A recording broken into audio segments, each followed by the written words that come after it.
이제 고린도전서 마지막 부분에 바울이 마지막 메시지겠지요.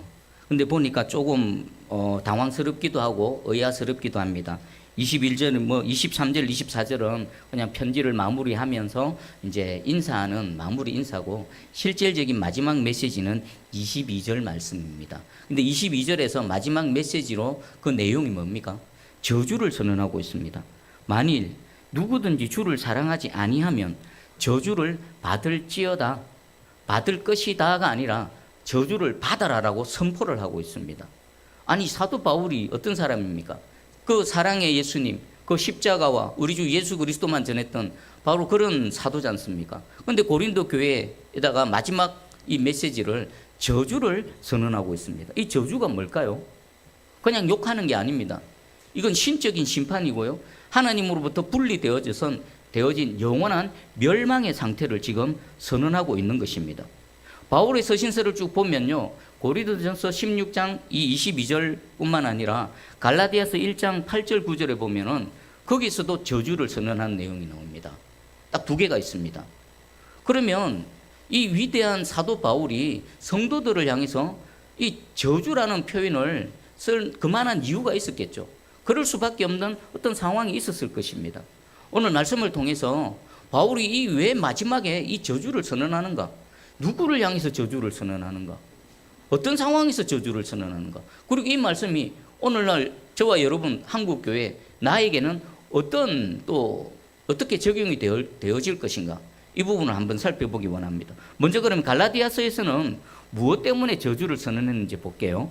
갈라디아서 1장 8절 9절입니다. 그러나 우리나 혹은 하늘로부터 온 천사라도 우리가 너희에게 전한 복음 외에 다른 복음을 전하면 저주를 받을지어다. 누구에게 저주를 하고 있습니까? 다른 복음을 전하는 자들입니다. 왜 다른 복음을 전하는 자들에게 저주를 선언합니까? 이 다른 복음을 통해서 어떻습니까? 참 복음이 희석되어지는 겁니다. 참 복음이 왜곡되어지는 겁니다. 그러면 잘못해서 이 다른 복음을 따라가면 어떻습니까? 그곳에 생명이 있고 그곳에 예수님이 계신 줄 알고 따라갔는데 그곳에 예수님이 안 계십니다. 그곳에 영원한 생명이 없습니다. 복음의 사역을 방해하는 결정적인 걸림돌이 되어지는 겁니다. 그래서 마틴 루터는 이렇게 표현했습니다. 다른 복음을 전하는 것은 그리스도를 부인하는 것이며 그것은 교회를 파괴하는 행위이기 때문에 그에 대한 심판은 필연적이다. 그렇지 않습니까? 하나님 입장에서 참된 복음을 전해서 영혼을 살리고 교회를 세워나가며 하나님 나라를 세워가야 되는데, 다른 복음을 전하는 자들은 그 복음의 문 앞에 서서 복음인 것처럼 하지만 실제로 복음의 문을 통과하지 못하게 하고 주님의 몸된 교회를 세우지 못하게 하니까 당연히 그들은 하나님의 심판과 영원한 멸망에 처해지는 것은 너무나 당연한 겁니다. 그래서 바울은요, 그들을 저주했습니다. 그럼 오늘 고린도전서 16장 22절에는 누구를 향해서 저주를 선언합니까? 앞에 조건이 있죠. 앞에 표현이 있습니다.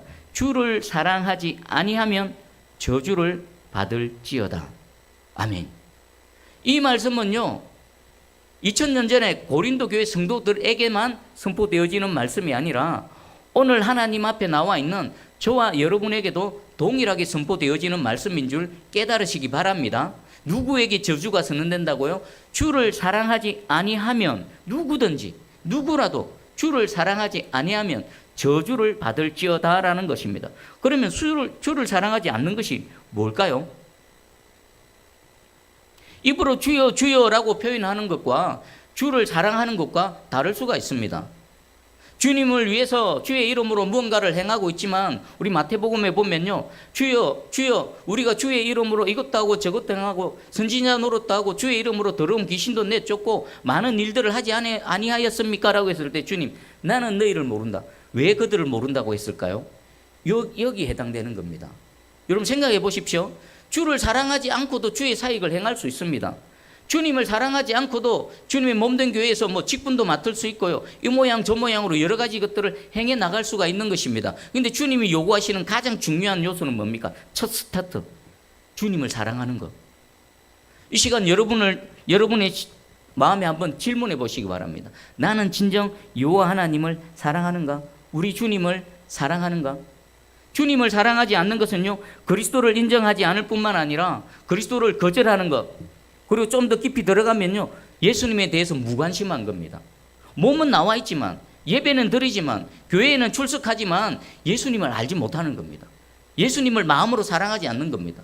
예수님을 마음으로 사랑하지 않으니까 예수님에 대해서 무관심하게 되고 예수님이 하시는 말씀을 무겁게 안 받아들이는 겁니다. 그럼 주님을 사랑하면 어떻습니까?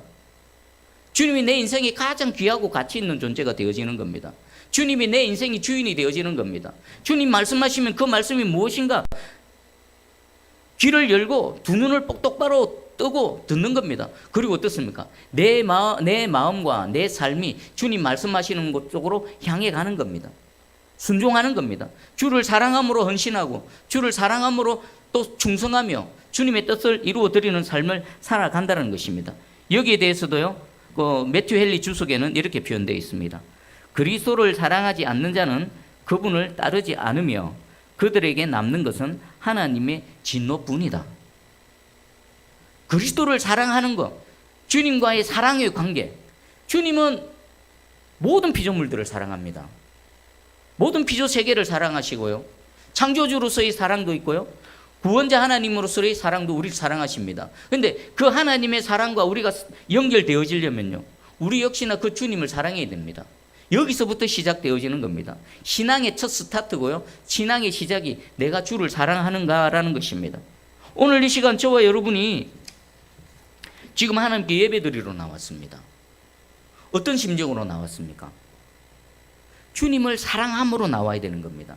주님을 사랑함으로 예배드려야 되고요, 주님을 사랑함으로 주님의 몸된 교회를 섬겨야 되고요, 주님을 사랑함으로 하나님께 주신 직분들을 감당해 나가야 될 줄 확실히 믿습니다. 첫 단추가 뭐라고요? 주님을 사랑하는 겁니다. 자, 그러면 다시 고린도전서 16장으로 가겠습니다. 사도 바울은 누구를 향해서 이 저주를 선언합니까? 이 고린도전서가 누구를 향해 기록되어졌습니까? 고린도 교회 성도들입니다. 그러니까 첫 번째 대상이 누구라고요? 고린도 교회 성도들에게 지금 이 저주를 선언하는 겁니다. 주를 사랑하지 않는 자들은 누구라도 저주를 받을지어다. 이 말씀은 우리에게도 동일하게 적용되어지죠. 여러분, 예수님께서 부활하시고 난 이후에 그냥 다 포기해버리고 자신의 예수님의 제자로서의 자격 없음, 사도로서의 자격 없음을 스스로 인정하고 다 포기해버리고 툴툴 털어버리고 이전에 고기 잡는 그 갈릴리의 업으로 돌아갔습니다. 그런 베드로에게 우리 주님 찾아가셔서 질문을 하셨습니다. 질문 내용이 뭡니까? 요한의 아들 시몬아, 네가 나를 사랑하느냐? 베드로 말했습니다. 주님, 제가 주님 사랑하는 줄 주님이 이미 아십니다. 또 질문합니다. 2번씩이나 3번씩이나 반복해서 질문을 하십니다. 예수님은 왜 네가 나를 사랑하느냐는 질문을 왜 하셨을까요? 모든 것들을 다 포기해버리고 그냥 주저앉아 있는 베드로를 향해서 한 가지를 확인시켜 주는 겁니다. 이 질문을 통해 베드로가 깨달아 안 게 뭘까요? 아, 내가 주님을 사랑하고 있구나. 주님, 내가 주님을 사랑합니다라는 고백을 함과 동시에 스스로 베드로가 깨달은 겁니다. 어떨 때도요, 두려워서 주님이 붙잡혀서 가시는 그 모습, 그 상황이 두려워서 내가 저 사람 모른다, 내가 저주하며 부인하는데 저 사람 모른다 라고 하는 그 순간에도 어떻습니까? 베드로는요, 주님을 사랑했던 겁니다. 깨달아는 겁니다. 주님께서 지금 질문하고 있는 지금 이 시간도 나는 주님을 사랑하고 있고, 비록 연약해서 부족해서 주님을 부인했던 그 순간에도 마음의 중심에는요, 베드로는 주님을 진심으로 사랑했던 겁니다. 그걸 깨달아는 겁니다. 내 양을 먹이라, 내 양을 먹이라, 내 양을 치라. 하나님께서는요, 우리에게 요구하시는 게 뭡니까? 온 마음으로 전심으로 여호와 하나님을 사랑하는 겁니다. 우리 예수님도 마찬가지입니다. 네가 나를 사랑하느냐? 오늘 이 시간 우리 주님 오셔서 여러분에게 질문하시는 겁니다. 여러분 스스로 정확하게 답변해 보시기 바랍니다. 가룟 유다와 베드로의 이 차이점이 뭘까요? 여러분, 가룟 유다의 죄와 이 베드로의 죄를 저울에 올려보면 어떻습니까? 누가 더 무겁고 누가 더 가볍겠습니까? 거의 똑같습니다. 오히려 베드로의 죄가 더 크지요. 더 큰 것처럼 느껴집니다. 그런데 베드로와 가룟 유다의 차이가 뭘까요? 왜 베드로는 회복되어져서 위대한 하나님의 사도로 쓰임을 받았고 가룟 유다는 모든 똑같은 과정을 다 거쳤음에도 불구하고 마지막 그런 비참한 최후를 맞게 되어졌을까요? 본질적이고도 근본적인 차이가 있습니다. 뭐였을까요? 주님을 사랑하느냐 사랑하지 않느냐는 겁니다. 베드로는요, 예수님을 만나고 난 이후에 단 한순간도 예수님을 사랑하지 않은 적이 없습니다. 비록 부족했죠. 럭비공처럼 이리 튀고 저리 튀고 막 예상하지 못하는 그런 인물이었죠. 그럼에도 불구하고 베드로의 마음의 중심에는요, 주님을 사랑하는 마음이 있었던 것입니다. 그럼 가룟 유다는요, 주님을 만나고 난 이후에 처음부터 끝까지 가룟 유다는 한순간도 예수님을 마음으로 사랑한 적이 없었습니다. 그냥 예수님 붙어서 예수님을 이용하고 자신을 위해서 예수님 따라다녔던 것 뿐이지 예수님을 단 한 번도 사랑한 적이 없었던 것입니다. 여러분, 주님을 사랑하십니까? 주님 물으십니다. 네가 나를 사랑하느냐? 이게 첫 스타트입니다. 그리고 우리 현실을 돌아봐 보십시오. 주님을 사랑하지 않고도요, 얼마든지 교회 출석할 수 있습니다. 주님 사랑하지 않은 상태에서요, 얼마든지 예배 드릴 수 있습니다. 주님을 진심으로 온 마음으로 사랑하지 않으면서도요, 직분 받을 수 있습니다. 직분자가 되어질 수 있습니다.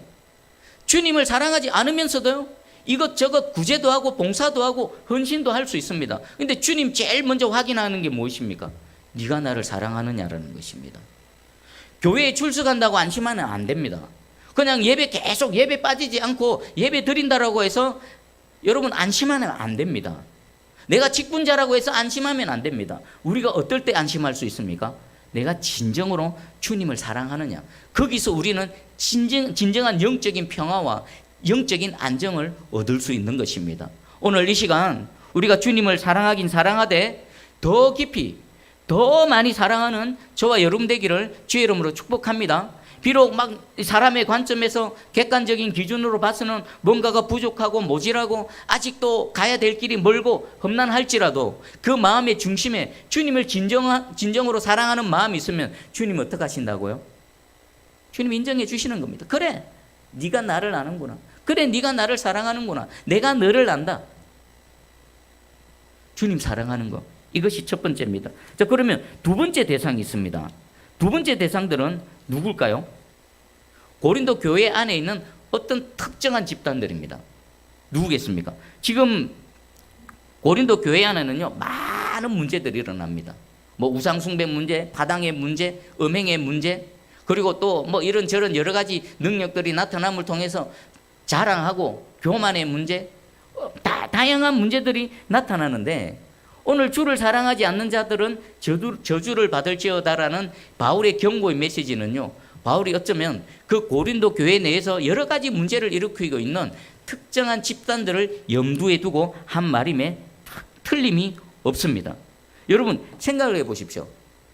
주를 진정으로 사랑하는 자는요, 지금 고린도 교회 안에서 문제를 일으키는 자에 해당될까요? 속할까요? 주를 진정으로 사랑하는데 바울의 권위를 무시하고 또 자기가 좋아하는 어떤 특정한 목회자를 중심으로 해서 교회를 분열시키고 교회 문제를 일으키고, 어떻게 주를 사랑하는데 세상에서도 없는 음행을 저지릅니까? 그건 불가능한 겁니다.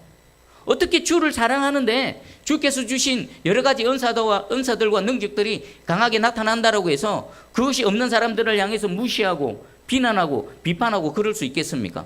상식적으로 생각해 보십시오. 그건요, 불가능한 겁니다. 그러니까 그들의 문제는 뭡니까? 그들 고린도 교회 안에 있어서 겉으로 보기는 열심입니다. 막 이것도 하고 저것도 하고 열심을 냅니다. 다른 사람들보다 눈에 두드러지는 뭐가 있고 그렇습니다. 그런데 그들이 있는 모든 곳에는요, 분열이 일어나고 다툼이 일어나고 분쟁이 일어납니다. 그 근본적인 원인이 뭐라고요? 누가 잘하고 잘못했고가 문제가 아닙니다. 그 모든 근본적인 문제는요, 그들 마음속에 주를 사랑하는 마음이 없었다는 겁니다. 바울은 그것을 꿰뚫어 본 겁니다. 진짜 바울은요, 고린도 교회 성도들을 향해서 마지막 최후의 경고를 날리고 있는 겁니다. 너희 고린도 교회 성도들아, 특별히 고린도 교회 안에서 영적인 은사들도 다양하게 나타나고 열심히 있고 여러 가지 일들을 하는 너희들아, 근데 너희들로 인해서 교회가 분열을 일으키고 교회가 혼란을 맞고 교회가 어려움을 겪는다라면 너희 마음속에는 주를 사랑하는 마음이 없어. 너희는 주로부터 저주를 받았어. 하나님으로부터 분리된 상태야. 너희에게는 하나님의 심판과 저주밖에 없어. 22절 끝에 뭐라고 말합니까? 저주를 받을지어다 라고 끝맺지 않습니다. 마지막에 뭐라고 말합니까? 우리 주여 오시옵소서. 이게 무슨 말일까요? 우리 주여 오시옵소서. 마라나타입니다. 마라나타. 누구든지 주를 사랑하지 않는 자들은 저주를 받을지어다. 마라나타. 뭡니까? 마라나타, 다시 오실 주님 어떤 분으로 오십니까? 심판주로 오십니다. 심판주로. 이들에게 주님이 오시면요, 구원의 은혜, 구원자로서가 아니라 심판주로 오셔서 그들을 반드시 심판해 버리실 것이라는 바울의 최후의 경고, 마지막 경고입니다.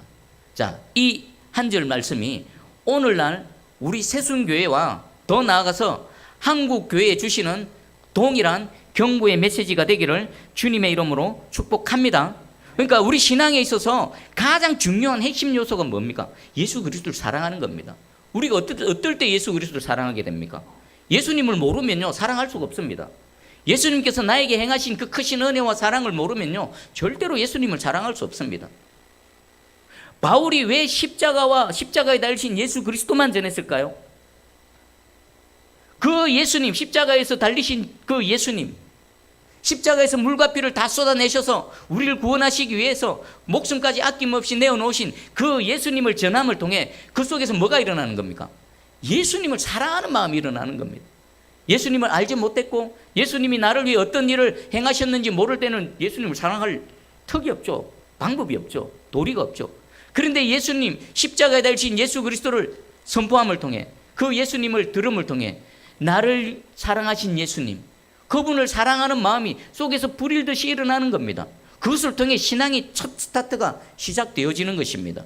그래서 바울은요, 오직 십자가와 그 예수 그리스도만 전했던 것입니다.